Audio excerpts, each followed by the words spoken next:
Welcome back to the channel.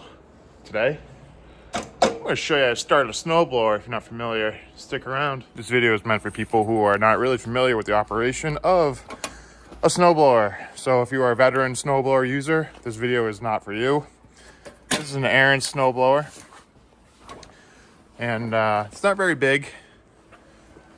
Just enough to get our driveway done here. First thing you always want to do is check your dipstick. Make sure you have oil in there. Make sure you're fully fueled. Safety tip, don't stick your hand in there. Use the tool that they give you. If it comes clogged to shoot, use the tool, shut the motor off. I'll show you how to do that, but that's how you want to clear out the inside. I've never really had a clog before, but first thing you want to do, hit that priming bulb right there a few times. This is your choke, and your actually this is your choke, sorry. Choke all the way. This is like the speed of your motor. You want on the rabbit setting. Push this all the way down.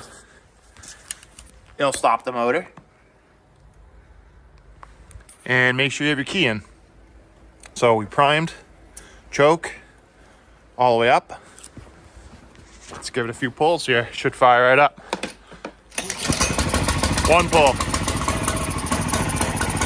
Turn your choke off.